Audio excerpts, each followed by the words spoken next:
जब ज़िंदगी ने फिर से मुझे एक वक्त दिया है, एक मौका दिया है दूसरी बार अपने सपने पूरे करने का, तो मैं इसे ज़रूर पूरा करूँगी और इस वक्त का यूज़ करूँगी जिससे आने वाला कल मेरा बेहतर हो सके। क्योंकि दूसरा मौका ज़िंदगी लोगों को बहुत कम देती है और मुझे मिला है, तो मैं इस मौके का पूरा फ़ायदा उठाना चाहती हूँ।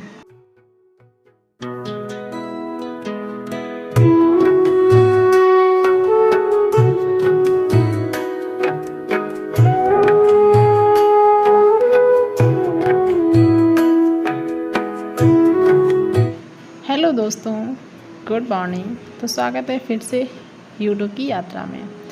तो सुबह का मौसम बहुत अच्छा था, थोड़ा मैं टहलने गई थी छत पे। उसके बाद फिर आ गई थी मैं नीचे, क्योंकि आज मैं उठी थी 6 बजे, लेट हो गया था और मेरे बेटे का स्कूल था। तो सबसे पहले मैंने उसके लिए नाश्ता बनाया। तो यहाँ मैंने उसके लिए बनाई थी आलू की भुजिया। तो वह सबसे पहले मैंने आलू काटा, भुजिया की चौक दी।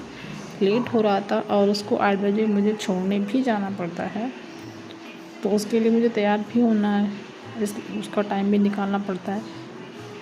तो फटाफट मैं काम कर रही थी, मेरे पास ज़्यादा टाइम नहीं था।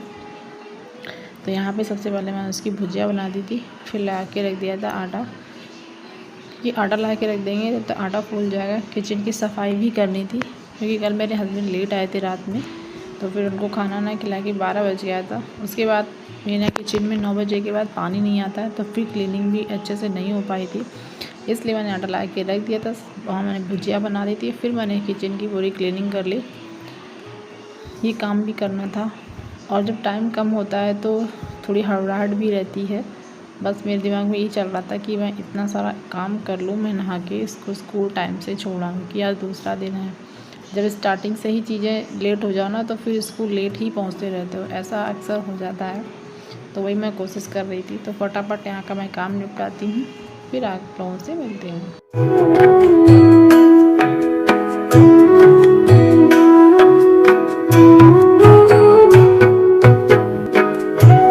तो फाइनली मैंने सारा काम कर लिया था, सारी किचन क्लीन हो चुकी थी, सिर्फ मेरे बर्तन बचे हुए थे, मैं उसे धुलने जा रही थी। और नाश्ता भी लगभग तैयार हो गया था, सिर्फ पराठा बनाना रह गया था। अब मैं जा रही हूँ, कब बर्तन को धुल के फिर झाड़ू निकाल दूँगी, पोछा, बस उसके बाद मैं सीधे नहाने चली जाऊँगी। देखती हूँ, अगर मुझे टाइम वैसा लगता तो मैं पराठा सेक के जाऊँगी, नहीं तो मैं पहले नहाने चले जाऊँगी, उसके बाद कुछ करूँगी आके। तो फिर मैंने सोचा अभी टाइम बचा हुआ, मैंने अपने बेटे को उठाया, उसको दूध पिलाना था, तो मैंने कहा थोड़ा सा उसे दूध पिला दूँ, थोड़ा घूम ले 10-15 मिनट बाद, उसके बाद उसको नहलाऊँगी। तो फिर मैंने सोचा सबसे पहले उसका पराठा तैयार कर दूँगी, तब तक उसको 10-15 मिनट उठे हुए हो जाएंगे तो सही रहेगा। तो सुबह सुबह अगर आज वो लेट उठा है तो इससे ये होता है, जब लेट उठता है तो फिर बच्चा एकदम से कुछ खाता भी नहीं है, और सुबह स्कूल छोड़ने के बाद फिर लंच का तो टाइम होता है 2-4 घंटे, तो उसे भूख लगाएगी।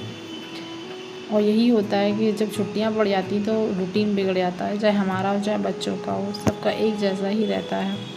और सुबह सुबह आज मेरा भी टाइम टेबल ख़राब हो गया, मेरे हस्बैंड आने की वजह से, उनकी वजह से हम लोगों की दिनचर्या बहुत बदलती है। एक चीज़ तो मैंने नोटिस की है, अगर घर के किसी एक सदस्य का टाइम टेबल इधर से उधर होता है ना, तो पूरी फैमिली डिस्टर्ब होती है। और वही हो रहा था, क्योंकि आप अकेले किसी चीज़ को मैनेज नहीं कर सकते। तो फाइनली मेरा नाश्ता तैयार हो चुका, सारा काम हो गया और फिर मैं आ गई थी इसको स्कूल छोड़ने। तो स्कूल छोड़ने के बाद फिर मैंने खाना वाना बना के और मैं बैठ गई थी 10 बजे पढ़ने। 2 घंटे मैंने सारा काम कर लिया था। तो यहाँ सबसे पहले मैं अपने कल के नोट्स देखूँगी, जो मैंने कल का पेपर सेट किया हुआ था वो, उसके बाद फिर मैं आज पढ़ूँगी। तो सबसे पहले मैं अपना टाइम टेबल फिक्स कर लूँगी। टाइम टेबल फिक्स करने के बाद ही मैं अपनी पढ़ाई स्टार्ट करती हूँ, जैसे मेरा डेली रूटीन है।